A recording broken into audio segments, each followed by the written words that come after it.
Atenção, vascaínos, é vasculhada! Tudo! Como é que é, Casaca, casaca, casaca, casaca, casaca! A turma é boa, é mesmo da fusaca! Vasco, Vasco, Vasco!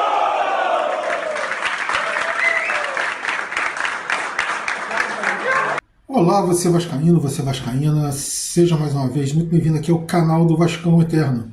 Pessoal, o tema hoje é o nosso pré-jogo, o que nós esperaremos desse jogo aí, Atlético Paraná e Vasco da Gama. O Vasco vai a Curitiba, depois de ter conquistado um resultado bastante interessante contra o Fortaleza no Ceará, o 0-0 pela Copa do Brasil, ele volta agora, Campeonato Brasileiro, e vai a Curitiba enfrentar o Atlético Paranaense.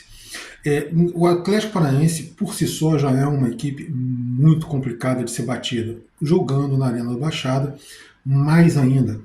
Assim, Vasco já ganhou do Atlético Paranaense jogando em Curitiba, na Arena, mas quando a Arena não era ainda a Arena, era um campo de futebol, com arquibancadas, eu conheci. As arquibancadas eram quase todas ainda feitas de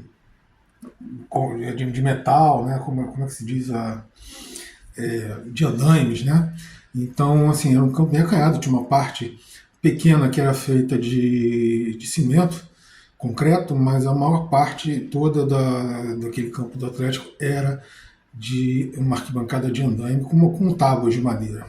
Era um estádio da época, né? Era muito comum de vermos isso aí. Até mesmo o famoso Campo da América na rua, aqui na Teodoro da Silva, no Rio de Janeiro, também tinha uma parte da arquibancada que era feita dessa forma. Pois bem, o Vasco, desde que foi feita a nova Arena da Baixada, que se tornou realmente um grande estádio, o Vasco, que até onde eu sei, não me perdi muito tempo pesquisando isso não, mas o Vasco nunca ganhou.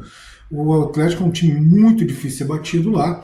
Todas as equipes do Brasil, quando vão a Curitiba, enfrentam grande dificuldade, inclusive equipes estrangeiras também enfrentam grande dificuldade, não só porque o estádio é extremamente bem conhecido pelos atleticanos, pelo time que joga lá, como pelo gramado, que é um gramado de grama sintética, que é molhado e aí transforma o jogo num jogo muito rápido, muito veloz.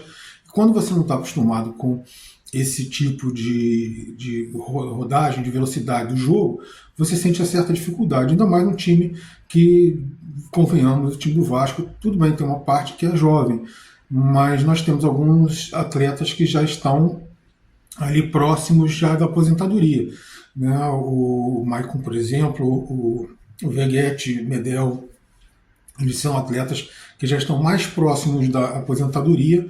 Então ele já começa a perder essa velocidade, a velocidade de reação, tudo isso. Faz parte da vida. Você envelhece, você vai perdendo essas coisas, né? Então vai ser uma partida muitíssimo difícil.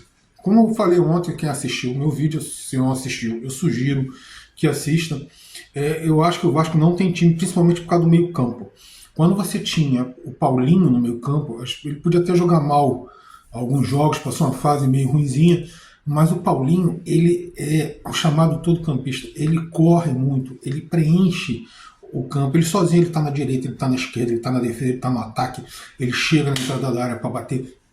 Então, assim, ele é um jogador extremamente, de extrema ativo, de extrema intensidade, ele dá muita intensidade ao jogo.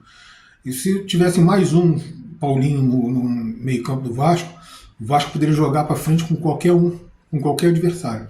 Com o Paulinho só, já fica meio complicado. Sem ele, fica complicado e meio.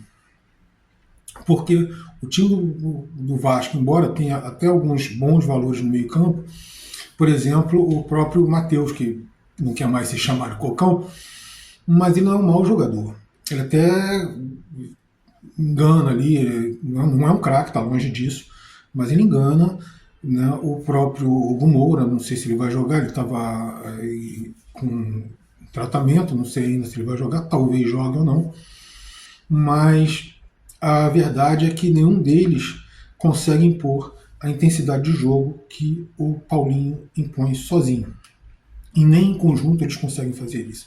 Então, a minha sincera opinião, fecha a casinha, fica ali atrás, tenta arrumar um time rápido de contra-ataque, deixa pelo menos 2 jogadores para puxar esse contra-ataque e pelo menos alguém que saiba correr para vir de trás, chegando para auxiliar esses 2.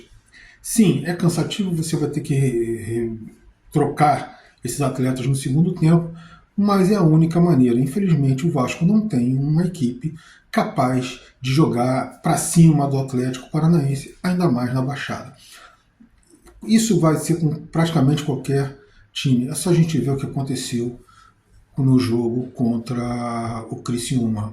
O Vasco foi para cima do Criciúma, tomou 4 e não fez nenhuma. Também porque não era exatamente o dia do Vasco.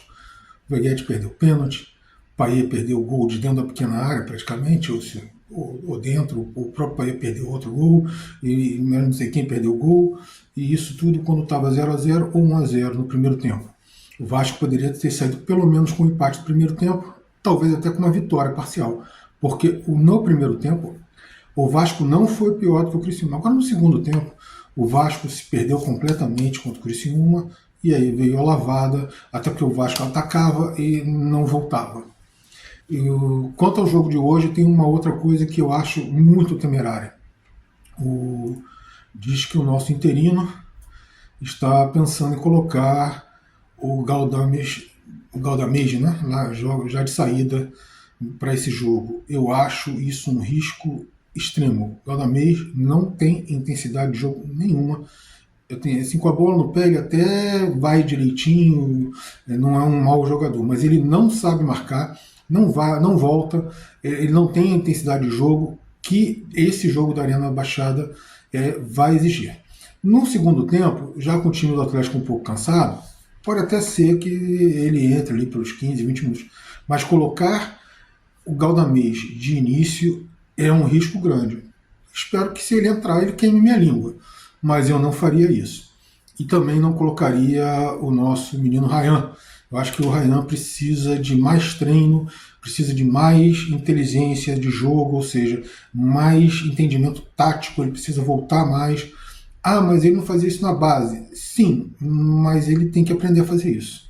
O jogador, hoje em dia, a não ser que seja uma sumidade da sumidade, ele tem que ir e voltar. O Ryan é bom jogador, muito promissor, mas ele não é a sumidade da sumidade.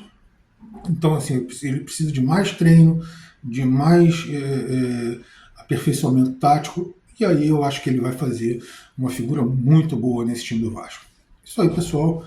Hoje às 4 horas lá na Arena Baixada, às 20 horas para mim, vou assistir o jogo, comentarei durante a partida pelo WhatsApp, e se você quiser ver, dá uma olhada lá. Pelo WhatsApp não, desculpem, pelo Twitter. E dê uma olhada lá no que eu vou escrever. E se você quiser, talvez amanhã eu faça aí um pós-jogo, mas, por exemplo, o último jogo aí contra o Fortaleza eu não achei necessário, eu já tinha falado tudo que eu precisava no Twitter. Então é isso aí, pessoal. Obrigado pela presença de todos vocês aqui, vascaínos, e até o nosso próximo vídeo e o nosso próximo jogo, ou alguma coisa realmente importante sobre o Vasco. Valeu!